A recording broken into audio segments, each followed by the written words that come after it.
tucking their tails between their legs and whimpering due to the rampant growth of their neighbor.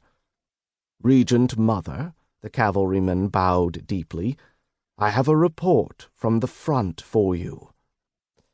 A woman with snow-white hair sat on the snow-white throne, playing with a small blond boy's hair. The Lascanian flag hung above the throne, a white cloth upon which silver threads formed the symbol of the spring equinox. The boy, playing with tin soldiers at the foot of the throne, paid absolutely no attention to what was happening around him.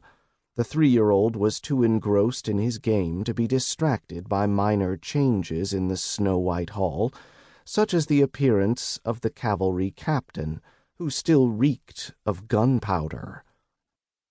A 3-year-old prince who can't even speak yet. He was looking at the boy pushing 2 soldiers together and muttering to himself. Rumors say that the mad general was already training so hard at that age that even experienced warriors were surprised by it. My emperor, why did you have to leave us? "Stand up, Captain Sakaya," the regent mother waved her hand imperiously. She was beautiful.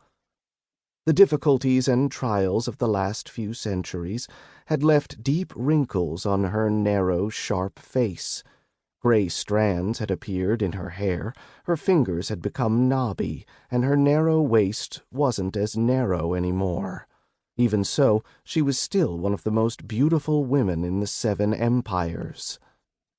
"Regent Mother," she repeated musingly, ruffling her son's hair, "I was once addressed as my Empress, or even Your Imperial Majesty, and now I'm just a regent who'll soon be handing over the reins to her son."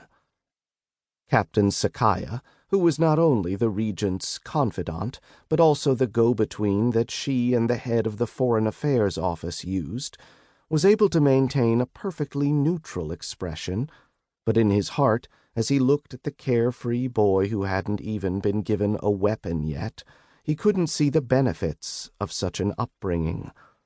Only mortals brought up children that could only play with toys at the age of 3, as well as mumble a few words, barely connecting them into sentences. Such children could only be taught something starting from the age of 7 or so. The children of cultivators and noble families were different. They had to be. "Here is the report." Sakaya held out a sealed scroll. The regent mother waved her hand, and the scroll flew out of his hands and into hers. She unrolled it and read through it. A narrow, razor-sharp smile twisted her face. "Morgan, what a vindictive little boy you are. Back when you were just learning your first words, I was already toying with people like you." The regent put the scroll into her spatial artifact. "Send word that the Prince of Darnassus must be allowed to enter the Delphi Valley.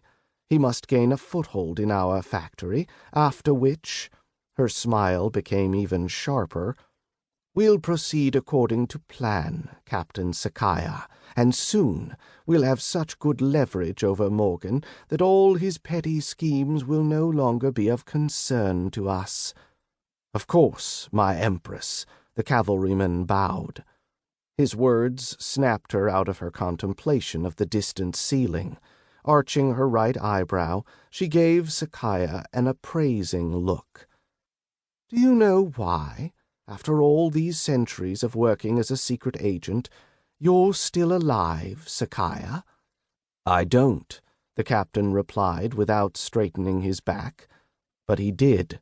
By the gods and demons, he knew exactly why. "You know how to flatter, Sakaya. That's perhaps the best thing you ever learned to do.